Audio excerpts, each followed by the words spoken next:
I keep reading lately, Jonathan, about the austerity myth that actually we're not cutting a great deal from the deficit at all. In fact, the government is spending more. Is that true?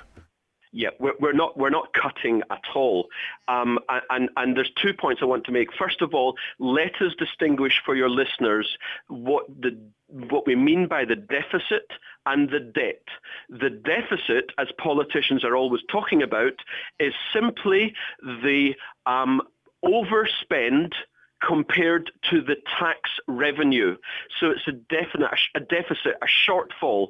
It is not the debt, the amount we already owe. The deficit is the annual borrowings.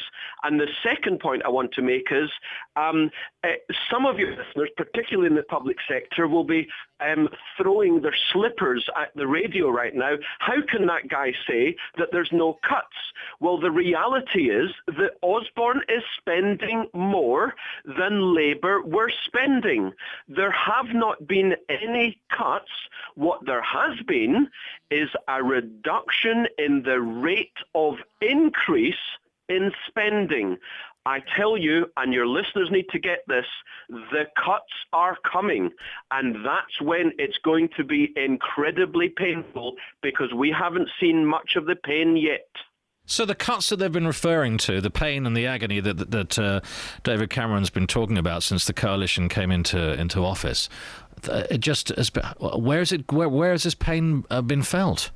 Well, no doubt, in certain sectors of the public, certain areas of the public sector, people who were really supernumerary, who weren't really doing a big job, those people have been let go. That's the reality. You know, I'm not here to say whether it's good or bad. That's the reality.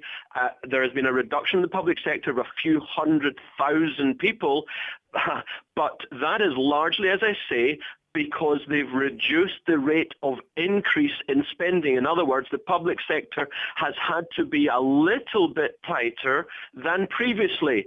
But the real tightening is still yet to come. When the global markets, who are lending much of the money to Osborne, and indeed I hasten to say the Bank of England is printing money and handing it to the Treasury, when the global markets realise that the austerity is indeed a myth, that the cuts haven't happened, that our finances are so blown to pieces... That's when the bond market suffers, They are going to say, enough's enough. We're no longer lending to you, Mr. Osborne, at 2 or 3%. We're going to lend to you at 5%, 6%, 8%, 10%. And that's when the cuts will really happen. And incidentally, those interest rates will feed also pretty well directly through to mortgages.